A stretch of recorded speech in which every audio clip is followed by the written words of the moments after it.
এখন আপনাদেরকে একটি ভিডিও দেখাবো যে সমাজ ব্যবস্থা কোথায় চলে গেছে। এই মেয়ে, এই কি নাম তোমার? নাম বলো। হ্যাঁ, হীরামণি।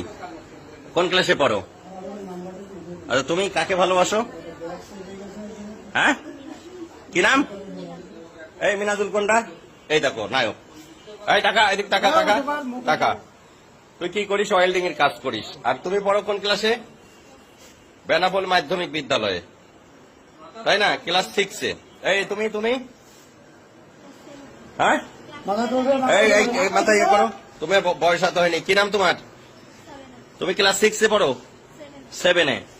তো তোমার সম্পর্ক এই ছেলের সাথে, ও ক্লাস 7-এ পড়ে। এই দেখেন ব্যাগ বক্সা, বাসা বাড়ি থেকে এই যে স্বর্ণালঙ্কার সবকিছু নিয়ে, টাকা পয়সা নিয়ে, হ্যাঁ তারা হচ্ছে টাকা পয়সা স্বর্ণালঙ্কার সব নিয়ে বাড়িতে বেতনা এক্সপ্রেসে তারা চলে যাচ্ছিল। বেতনা এক্সপ্রেসের আমাদের এই যে জয়নুল ভাই, তার কাছে টিটিরা সবাই সোপর্দ করেছে। পরে আমার বাড়িতে নিয়ে আসছে, প্রয়োজনীয় ব্যবস্থা গ্রহণ করা হবে।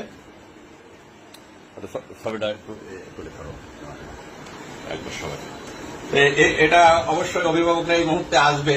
অভিভাবকদের আসার পরেই আমরা আইনগত ব্যবস্থা যেটা হয়। খুবই দুঃখজনক এই সমাজ ব্যবস্থা কোথায় চলে যাচ্ছে। সন্তান আমারও আছে, আপনারও আছে। সন্তানদের প্রতি আসলে অভিভাবকদের খেয়াল রাখার পরেও সম্ভব হয়ে ওঠে না সবার।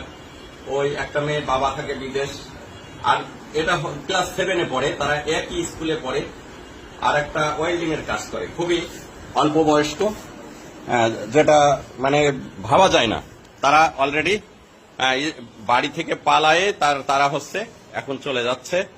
কোথায় যাওয়ার উদ্দেশ্য ছিল? কোথায়? এই খুলনা। কোথায় খুলনায় যায়? কি উদ্দেশ্য ছিল বল দিনি? কি পরিকল্পনা করেছিলি বল, কথা বল। কি পরিকল্পনা করছিলি? কি পরিকল্পনা করছিলি?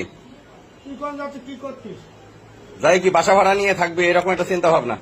তো বিয়ে হয়? তোদের বয়স হয়েছে, বিয়ে হইতো? বল। অযথা তো পুলিশকে তোরা হয়রানি করতি। যাই হোক ভিউয়ার্স, এই হচ্ছে সমাজের অধঃপতন। ভালো থাকবেন সবাই। আসসালামু আলাইকুম।